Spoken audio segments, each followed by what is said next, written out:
heureusement, il y a quelques réglages très simples pour pas régler tous les problèmes, mais au moins pour en éviter certains. Sur l'ordinateur, vous créez une session spécifique à votre enfant. Donc, sur un ordinateur, vous pouvez créer des sessions que chaque utilisateur va utiliser. Donc une session va, comment vous dire ça, va comporter plusieurs réglages et va déterminer les droits qu'aura l'utilisateur sur l'ordinateur. Donc si vous créez une session spécifique pour les enfants, vous allez pouvoir régler cette session-là, dur à dire, et donc mettre certaines limites à l'utilisation de l'ordinateur par les enfants. À côté, vous aurez une session qui est pour vous, et là, vous ne mettez aucune restriction, vous avez accès à tout l'ordinateur. Mais disons qu'en créant une session spéciale pour les enfants, voilà, vous pouvez mettre certaines limites. Donc, le premier choix que vous avez, par exemple, c'est de mettre un mot de passe à cette session. Si vous créez un compte pour votre enfant, que vous le bloquez avec un mot de passe et que vous ne donnez pas le mot de passe à votre enfant, pour aller sur l'ordinateur, il sera obligé de vous demander « Papa, maman, est-ce que je peux aller sur l'ordinateur ? Oui, tiens, je te rentre le mot de passe. » S'il ne connaît pas, donc, il sera obligé de passer par vous pour utiliser l'ordinateur. C'est un premier moyen de contrôle. C'est assez autoritaire, on va le dire, mais pour certains, c'est ce qu'il faut. Donc, par contre, si vous le donnez, il se connectera quand il veut, et c'est ensuite les réglages que vous aurez faits qui vont autoriser ou non certaines pratiques. Notamment, pour le problème de sommeil dont j'ai parlé tout à l'heure, le réglage d'utilisation pour certaines horaires.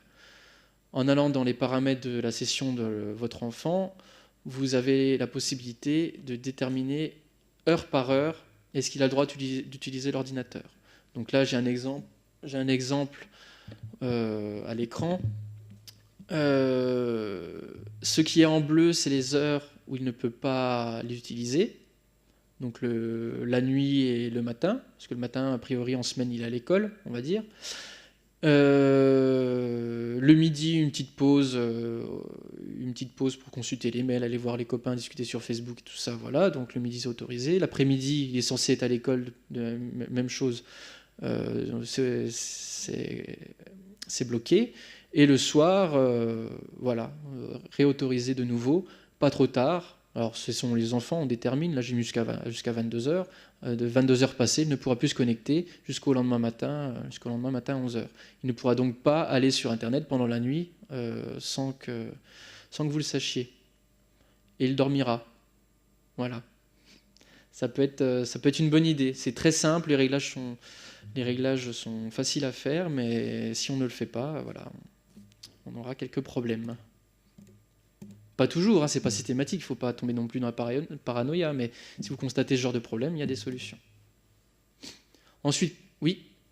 Le souci est que la tendance de fond actuelle, c'est l'abandon du PC en faveur de l'utilisation, l'abandon du PC en faveur des tablettes et des smartphones. Mmh.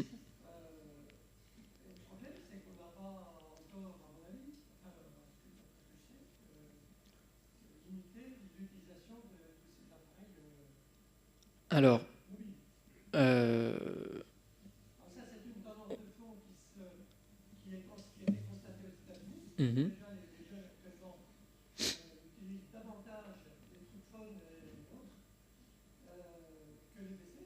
Et comme la tendance nord-américaine met quelques années à traverser l'Atlantique, on va retrouver ce qu'on a en France. Alors, le problème que vous soulevez, c'est celui de la portabilité. Puisqu'en fait, tablette et smartphone, c'est greffé à la main des enfants.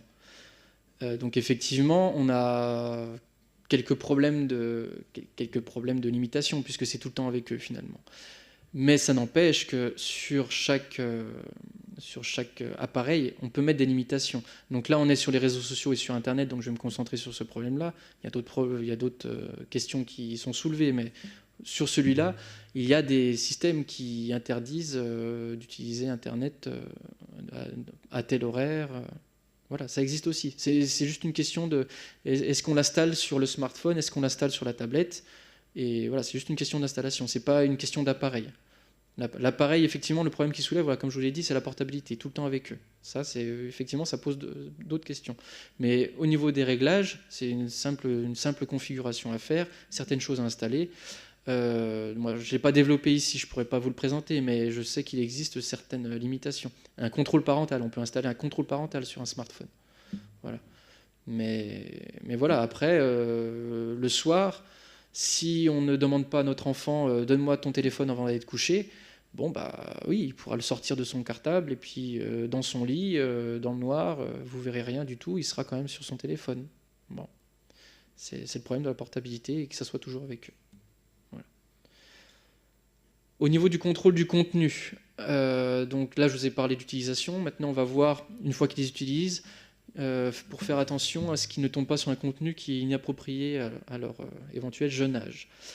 Il existe une norme, la norme PEGI, qui est une norme européenne, qui a classé les jeux vidéo, principalement c'est adressé aux jeux vidéo, en fonction de leur contenu. Le premier classement, c'est celui de l'âge.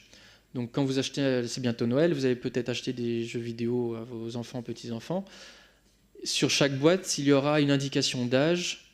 Il y en existe 5, donc 3, 7, 12, 16 et 18 ans. 3 ans, c'est tout public. Le 7 indique qu'en dessous de 7 ans, c'est inapproprié, selon la norme. En dessous de 12, inapproprié, etc., etc. Et 18 ans, c'est réservé à un public adulte. Très souvent, cette norme est méconnue, pourtant elle est simple à voir, et on voit des gamins de 12 ans jouer à des jeux normalement réservés à un public adulte. Notamment, là dernièrement, vous avez peut-être entendu parler de ça, c'est passé aux informations, il y a un jeu GTA V qui est sorti, ça va faire un mois à peu près, réservé à un public adulte parce qu'il est extrêmement violent, quand même, oui, grossier, il y a des histoires de drogue là-dedans et tout ça. Bon, c'est un jeu vidéo qui s'est vendu à je ne sais combien de millions d'exemplaires en quelques jours. Dans le lot, il y a des gamins de 10 ans qui vont jouer à GTA. Voilà. Bon. Alors après, c'est aussi un effet de mode. Il y a ce problème-là, toujours. Oui, mais mon copain, il joue à GTA, pourquoi moi j'ai pas le droit, tout ça. Toujours le même problème. Mais bon, voilà, c'est un titre informatif. Vous saurez que cette norme-là existe. Vous pourrez vérifier si ce contenu est approprié ou pas. Si vraiment, et je le comprendrai, vous n'arrivez pas à dissuader votre enfant que jouer à ce jeu, c'est pas bien, vous pouvez toujours participer. Parce que, bon, il y a des jeux interdits aux moins de 12 ans. Peut-être qu'un enfant de 11 ans peut quand même y jouer. Il y a des enfants qui sont un peu plus mûrs que d'autres, qui vont réussir à comprendre certaines choses dans le jeu que la norme n'a pas intégrées. Donc dans ces coups de temps-là, pour vérifier, passez du temps avec lui à jouer, tout simplement. Vérifiez que le jeu est approprié à lui, vérifiez vous-même le contenu du jeu. Ça, c'est un comportement qu'on délaisse assez souvent. On laisse souvent nos enfants utiliser les appareils, puis on participe assez peu finalement. En participant, on arrivera peut-être mieux à comprendre du coup. Donc première indication de cette norme PEGI, l'âge. Deuxième indication, le contenu. Donc là, vous avez des idéogrammes qui sont mis également sur la boîte du jeu, qui vous indique quel contenu il y a dedans. Donc là, vous en avez plusieurs: langage grossier, drogue, discrimination, peur, jeu de hasard, violence, sexe et en ligne.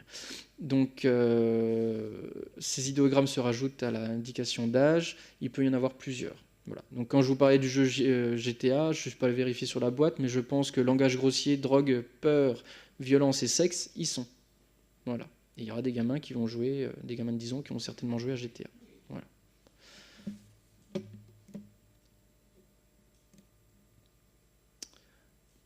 J'en ai dit quelques mots. Voilà. Participer, ça va vous permettre de comprendre. Certainement, on a tendance à laisser les gamins sur Internet, sur leurs jeux, etc. Et finalement, on se fait une idée sans jamais y avoir participé. Combien de parents avec qui j'ai discuté disent mais les jeux, c'est pas bien, ça rend violent, etc. Et finalement, n'ont jamais vu le contenu d'un jeu et jamais vu comment les enfants y jouaient. C'est dommage, je trouve, parce qu'en fait, il y a un fossé qui va se créer entre votre enfant et vous. Et du coup, si jamais il y a un problème, il va se dire, votre enfant, ah ça m'a choqué, tout ça, oui, mais alors je ne peux pas en parler à mon père ou à ma mère, ils vont pas être capables de comprendre, ils savent pas ce que c'est qu'un jeu vidéo, ils savent pas ce que c'est qu'Internet. Alors, c'est difficile à faire, j'en ai bien conscience, parce que si vous le faites avec un jeune de 14 ans, et vous dites, ah tiens, qu'est-ce que tu fais sur Internet, il va certainement vous répondre, mais laisse-moi tranquille, qu'est-ce que... Voilà, ça va être considéré comme de l'intrusion, surtout qu'à cet âge-là, ils sont en train de se construire, de créer leur propre identité, etc. Donc ils ont tendance à se détacher de vous, et ils utilisent entre autres l'ordinateur pour le faire. Donc là, c'est pas évident. Par contre, si dès le jeune âge, vers 10 ans, où ils sont pas encore détachés de vous, ils sont encore avec vous, vous participez à leur vie virtuelle, que ce soit les jeux vidéo ou l'utilisation d'Internet, même si vous ne comprenez pas tout, ils vont sentir que vous êtes présent et capable de comprendre éventuellement les problèmes qu'ils ont. Donc là, voilà, on aura peut-être un fossé de compréhension, mais on n'aura pas un fossé culturel. Vous comprendrez peut-être pas tout, mais au moins, il y aura une passerelle entre vous et votre enfant. Oui.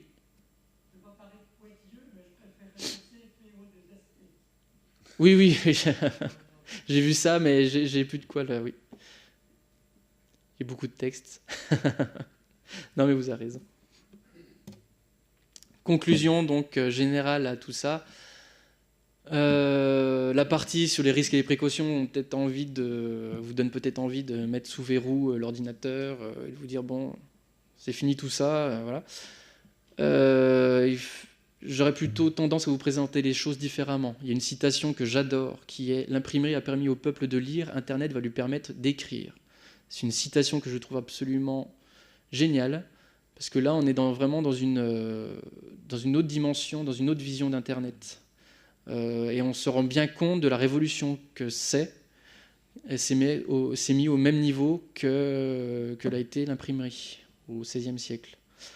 Donc là, faut bien comprendre l'enjeu qui est là et comprendre qu'on va avoir beaucoup de mal à s'en passer, donc il va falloir s'y adapter. Et c'est un outil absolument important, puisque voilà, les gens, maintenant, peuvent s'exprimer, s'exposer, ce qui n'était pas possible avant, ou en tout cas réservé à certaines personnes, à certaines élites. Maintenant, tout le monde, en théorie, est mis sur un pied d'égalité et est capable de mettre sur Internet le contenu qui lui sera personnel. Donc, ce que je voulais souligner, c'est qu'Internet et les réseaux sociaux, ce ne sont que des outils. Il n'y a pas de danger intrinsèque à ces outils-là. Facebook, c'est pas dangereux en soi. Facebook, c'est dangereux avec l'utilisation qu'on en fait. Un marteau, c'est pas dangereux en soi, c'est fait pour planter un clou. Mais si vous tapez sur la tête de quelqu'un avec, là, c'est dangereux. Voilà.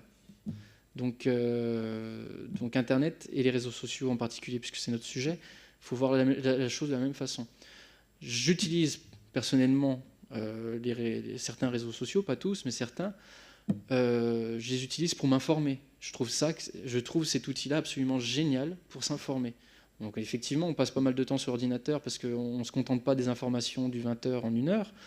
Donc on est devant son ordinateur, on lit beaucoup, mais disons qu'en s'abonnant aux bonnes personnes, en s'abonnant aux bons journaux, c'est un outil absolument génial pour s'informer, quoi. Il faut le voir comme ça. Après, l'utilisation qui en est faite, c'est pas une problématique d'outils, c'est une problématique culturelle.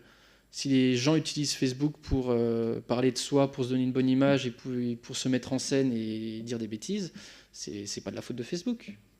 Voilà, c'est un problème culturel. Donc c'est pour ça qu'il y a toute une éducation à faire là derrière, notamment sur les risques qu'on encourt, mais également sur toutes les possibilités qu'offrent ces outils-là. Oui. Vous avez parlé tout à l'heure de l'enfant qui se construit dans sa vie virtuelle. Oui. Ça me fait un peu peur. Comment fait-il pour passer de sa vie virtuelle à la vie réelle?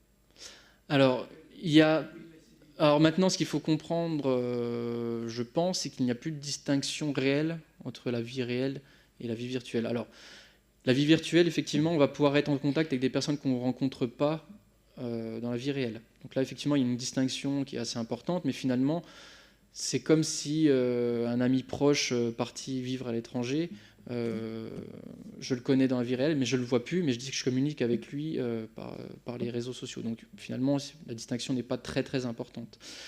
Donc ce qu'il faut savoir, quand je dis l'enfant construit son identité virtuelle, c'est une part de son identité, c'est pas une identité à part, c'est une part de son identité. Il va se servir des réseaux sociaux principalement pour se mettre en scène et s'exposer auprès de ses amis.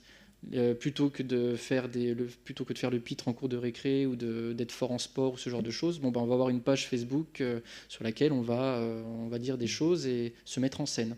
C'est en ça que c'est une construction d'identité. Donc alors les précautions à prendre quand on est parent ou grand-parent, c'est de voir si cette identité-là n'est pas en total désaccord avec ce qu'il est réellement dans la vie réelle, et si cette identité, il ne la met pas à jour à des personnes qu'il ne connaît pas, qui sont éventuellement dangereuses. Voilà, c'est une précaution à prendre. Mais disons que voilà, maintenant c'est un outil primordial chez les jeunes pour construire leur identité. C'est pour ça que quand je disais c'est peut-être pas une bonne solution de couper totalement les jeunes de ces outils-là. Il faut les accompagner. C'est le rôle d'éducation. Voilà. Ça répond à votre question ? Non, une remarque ? C'est complexe, effectivement, mais ça, c'est des... je pourrais vous conseiller bon nombre d'ouvrages de sociologie et de psychologie sur le sujet, parce que les travaux commencent à être assez importants. Mais disons que les jeunes... comment vous expliquer ça ? Les jeunes ne sont plus en contact qu'en face à face. Ils sont aussi en contact en dehors. Quand ils sortaient de leur cours de récré, quand la sonnerie sonnait et qu'il n'y avait pas tous ces outils-là, ils se revoyaient le lendemain. Maintenant, la discussion, le contact continue encore en dehors de l'école. Continuera tout le temps. Donc là, ça multiplie les liens, ça les différencie, c'est plus du tout la même façon de communiquer non plus. Mais c'est toujours de la communication, et ils sont toujours dans le relationnel. Alors c'est un relationnel virtuel, parce que voilà, donc ça paraît bizarre quand on n'y est pas habitué, parce que finalement les gens communiquent sans vraiment se voir. Le problème que c'est quand je discute par SMS avec mon voisin d'à côté. Bon, là c'est un autre souci, c'est un phénomène de dépendance plus, quand on n'est plus capable de parler avec cette personne-là. Mais...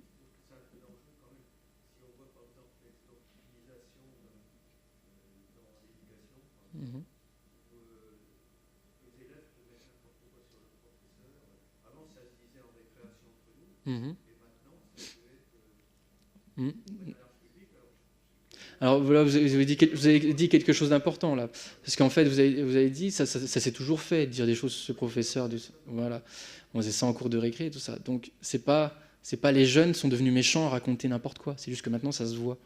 Voilà, c'est la différence. C'est en ça que je vous disais que Facebook ou les autres réseaux sociaux, c'est pas intrinsèquement mal. C'est juste que maintenant, ça se voit.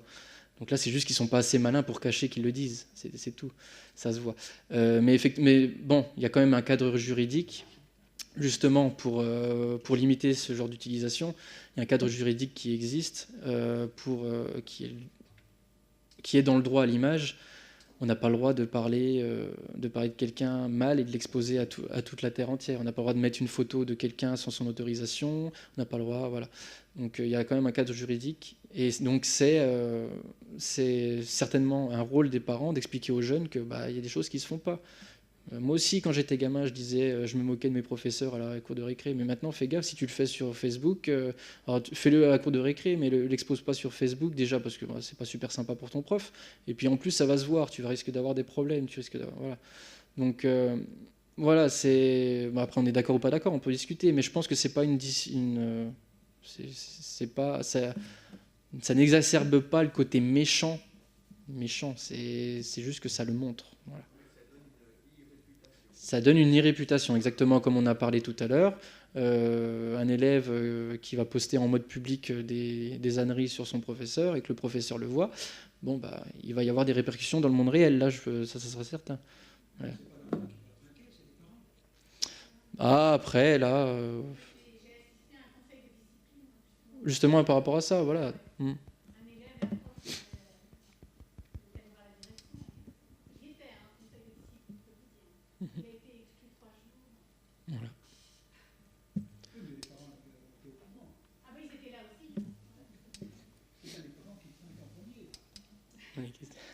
Écoutez, je finis juste et puis on va passer toutes aux questions juste derrière.